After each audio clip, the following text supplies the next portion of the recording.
Despite a short history in the sport, the Sakhir International Circuit has been at the centre of great controversy and has become a topic of debate. The layout is divisive, with some enjoying its design, but others complaining of boring races, and a venue that has no character or feeling. So, is the Bahrain International Circuit too harshly judged, or does it deserve its criticism? This is all you need to know about the Sakhir International Circuit.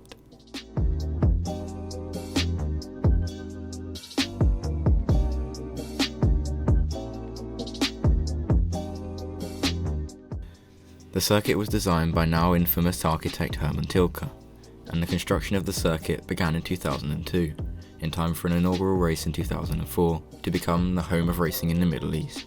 It has many layouts, with Formula 1 having used 3 of them over its time here. The majority of the races have been held on the Grand Prix circuit, a layout full of long straights and sharp braking zones, on paper ideal for overtaking. The endurance circuit was used only once in 2010, to provide some variety to the circuit, although this clearly failed, seeing as it hasn't returned since.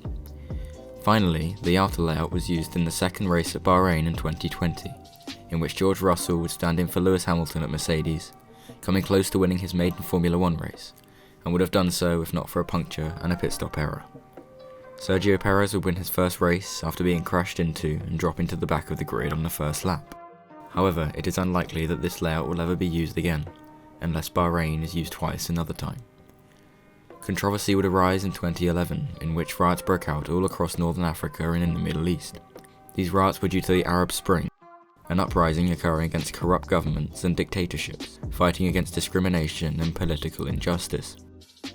The Bahrainis were seeking their royal family to be dethroned, and a democratic system to take its place. There is lots of information on this on YouTube, if you want to look into it. Despite multiple attempts to reschedule the race in 2011, the event was eventually cancelled due to safety concerns. Many question the decision to run the event in 2012, with human rights groups calling for teams to boycott the race, but also for fear of the visitors' lives. However, the event went ahead as planned, angering many. Racing would continue, and memorable races have occurred since. For example, the intense battle between Lewis Hamilton and Nico Rosberg in 2014 during much of the race. This may have begun the fierce and sometimes damaging partnership at Mercedes, through to Rosberg's retirement in 2016. This race also featured Esteban Gutierrez getting past the Maldonado after exiting the pit lane, flipping the Mexican at the hairpin at turn 1. This was also the first event held as a night race, a feature that now defines the circuit. More recently, the most memorable races have been the 2 in 2020.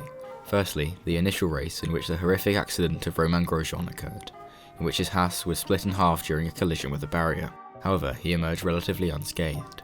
And the most recent race, which I have already alluded to, in which Checo Perez would win his only race so far.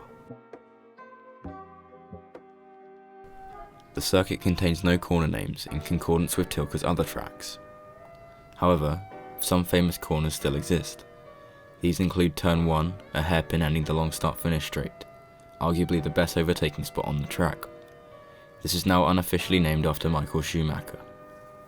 Turn 4, the end of the second straight, is also a common passing spot, so expect to see action there as well.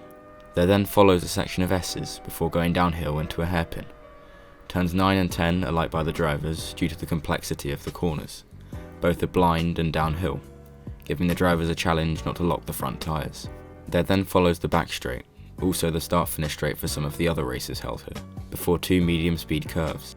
The penultimate straight is long and wide, but overtaking is rare here, with drivers preferring to make their pass down the start-finish straight. This is because DRS is aided to the trailing car, and a couple of corners give the chance for the passing car to develop a lead, before the second straight, which is also a DRS zone. The third DRS zone of the circuit can be found on the alternative start-finish straight.